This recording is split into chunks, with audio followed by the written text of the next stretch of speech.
We were gaining momentum. But we knew that if we really wanted to push big mountain riding, we would have to go to the biggest mountains in the world. And that's what brought us to Nepal, headed to one of the most remote regions in the Himalayas. Upper Mustang's been the longest and furthest and hardest trip I've ever been on. And just to get into the country, it was like a 3-day ordeal. I don't know what happened. All 45 pieces of luggage showed up, except for my 2 pieces of luggage.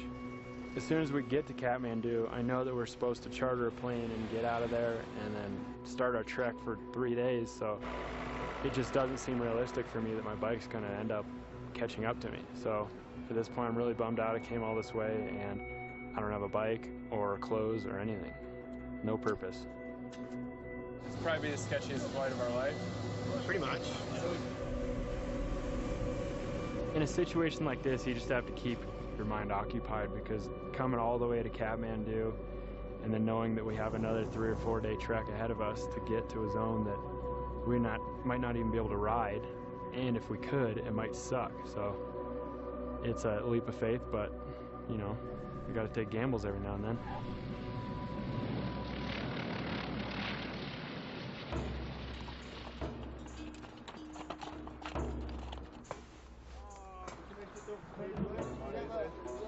One of our guides, Mingma, is a pretty acclaimed mountain climber. It was pretty cool to have him because he's been up to Everest a couple times and he's also climbed Annapurna 1. Upper Mustang di kange lemudi di dasadi di langdang di midang yani di satang cikpa di Tibet kane midi galong.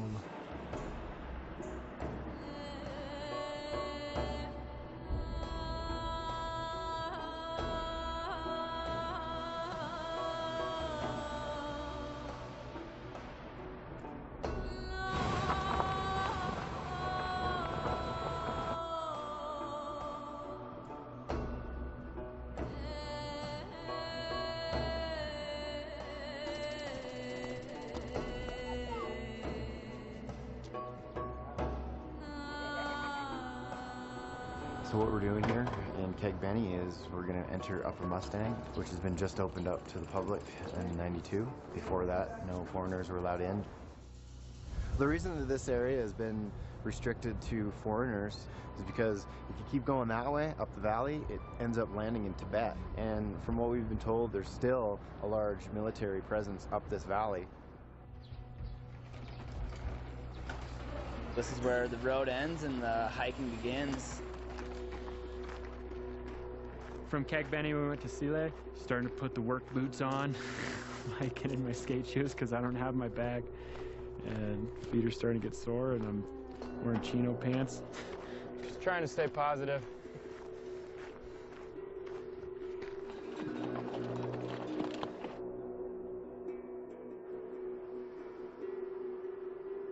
You guys seen anything?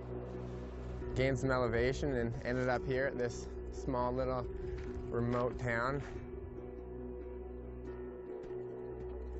Definitely we're in the Himalayas, so the elevations are a factor. Right now we're at about 10,000 feet, and it's not really in too much of effect. You can feel it. Definitely when you're hiking around a bit, you get a little more tired a little quicker, but tomorrow we're supposed to put on a big day and gain, I guess, 1,000 vertical meters, which is quite a bit. We'll probably be up at 14,000 vertical feet, and you're definitely going to be feeling it there. Woke up to a bit of a frosty morning with some snow on the local hills.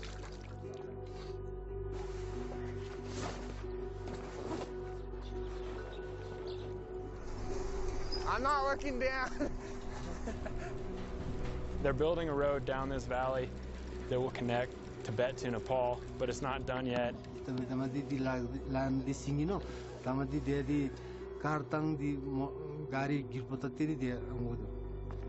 It's pretty cool to see this place before the road's finished, and there's a lot of outside influence, and we get to see it how it's been for hundreds and hundreds of years.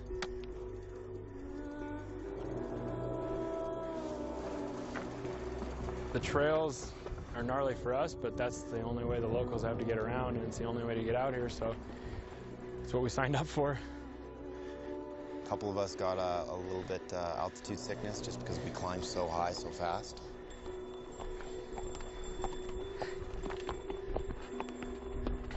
We gained about 3,000 feet in elevation.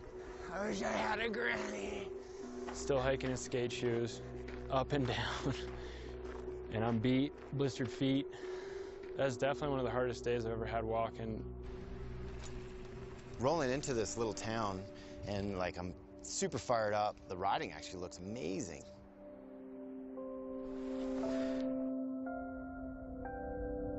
Yeah, boys, how sick was that?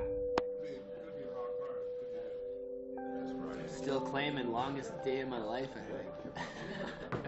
And we're just gonna grab some dinner and hopefully get a good night's rest. And tomorrow we're gonna hopefully put the tires in the dirt and see how it goes.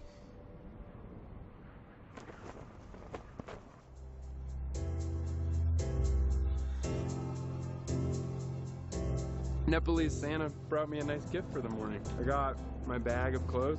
I got my bike back. It's a little beaten, battered, but I was in the same clothes for 5 days, and it's pretty refreshing to have my own stuff now. I guess some porters carried my bike in. I can't thank them enough. And I finally got some normal shoes to wear.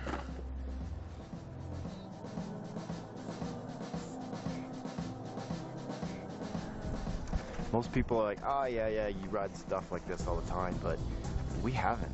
You know, this is totally new. Every time we go to a new location, the dirt is completely different. Coming this far and, you know, getting your first line down and realizing that it's not really what you're hoping for is huge disappointment. You're like, man, I just traveled 5 days and now it's not working. It's not a good feeling. How was it? Oh, it's fine to crash. Oh, you ate shit? What about that next one over? Did anyone look at that? Dude, this song fucking sucks. I fucking hate this song. All right, let's move on then.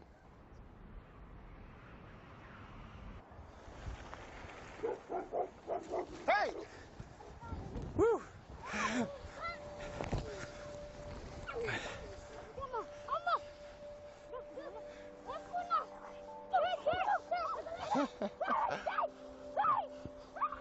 Welcome to Nepal.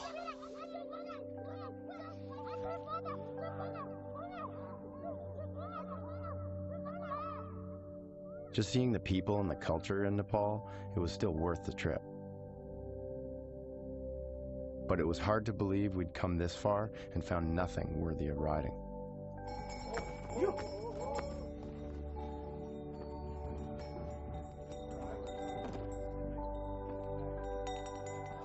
We've been going over a little mini pass over mini pass, and it's just too gnarly for all the wrong reasons, with too many big rocks and no runouts. And come around this little corner and I think we got something. I think that thing's gonna work, dude. That thing? Yeah. Why not? It's sand. See, there's so many options too. I think we found gold.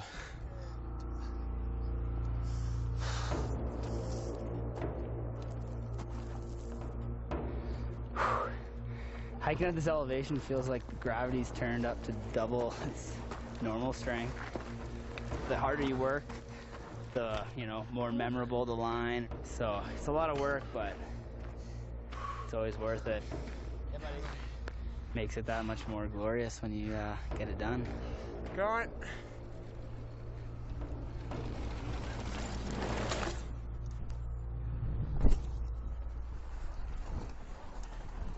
Yeah! Okay, dropping it. Nice, Sorgo.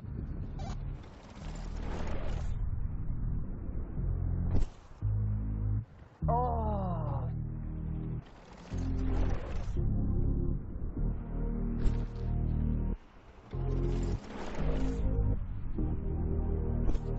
Oh! Oh! You got this, Kurt! Drop it.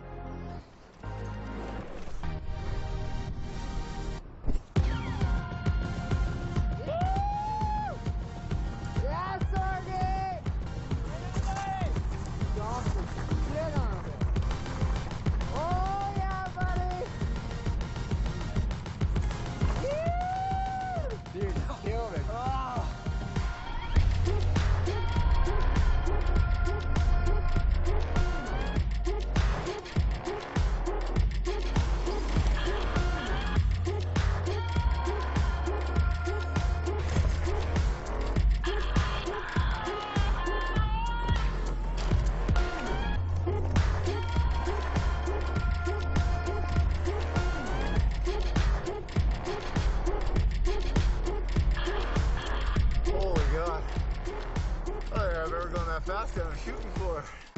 Dude. I was just on the way back for riding. It's fucking fast.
I think the only thing that went as planned is that I made it to the bottom.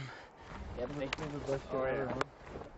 Dude, that's probably like 2,000 vert. That's like your average trail at Whistler in like 5 seconds. Yeah.